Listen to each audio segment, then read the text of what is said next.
It seemed like it bothered you during those years when you're doing the show that there was even any debate that this guy might not be innocent. So you kept in the updates, you kept twisting the knife with the jokes, but like it felt like there was some real conviction. Well, because I really, I knew a lot of black guys were my buddies, and I was like, really? You think he's innocent? And they were like, yeah, good guy. So it was like they knew he was guilty, but they weren't, they were willing to. And I didn't understand it. Yeah. Until Beretta killed his wife. Oh. And then suddenly I go, now I know why all the black guys are saying that. Because I was like, he's innocent, because I loved Beretta. Like when I was a kid, that was a great Beretta. And then, and so Beretta had the worst alibi of all time, I remember. He was like, no, I didn't shoot my wife. It couldn't have been me. I have an alibi. At the time, I was picking up my gun in a restaurant. So how could it be me? I was in the restaurant getting my gun. I came back. My wife was shot. I don't know what happened. She had a gunshot in the head. But anyways, he got off, and he went cowboying. Did he get off? Why don't I remember that? Yeah. So who did they think killed his wife? They're pretty sure it was somebody else that he perhaps hired. There was a very funny Bonnie Lee Bakley, who was his concubine, but there's tapes that I listened to from the National Enquirer of her phoning her wife for her phoning her sister because she was becoming suspicious that something might not be on the up and up with Robert Blake, who was treating her very well and taking her on vacation. So, anyways, the one time he took her to Big Bear, right? The next day, she phoned her sister, and she said, I think something's going on.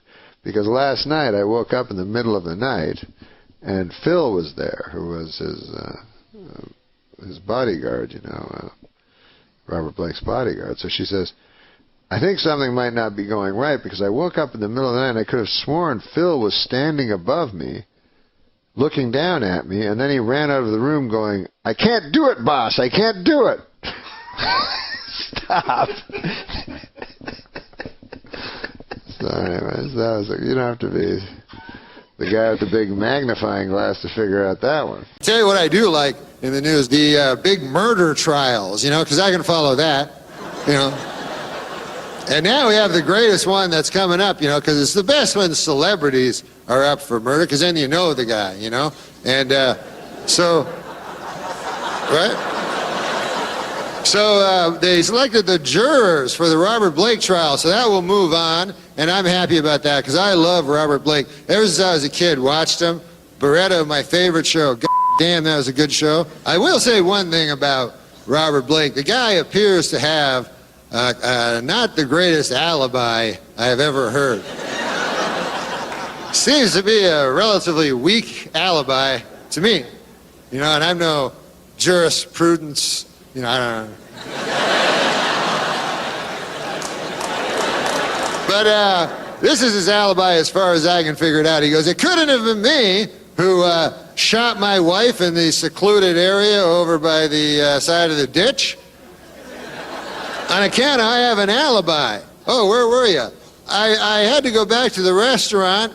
I forgot my gun.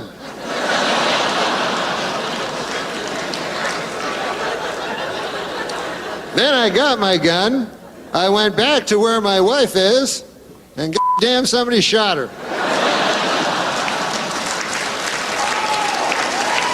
Now, so I don't know what alibis he discarded before he decided to go with that one, but... See, this is the thing with celebrity trials, is that it really gets the country all worked up. Because the last celebrity murder, of course, we had was the O.J. Simpson murder. And what happened there is O.J. Simpson was acquitted of murder, And then all the black people thought that O.J. was innocent. And all the white people thought that O.J. was guilty. So what happened was it created a racial divide in the country. I read that in a magazine. It created But what that means is, of course, the races were divided, you know, and that's no good, you know. So I was figuring, maybe, what do you think of this? Maybe we let Robert Blake off and call it even. And then...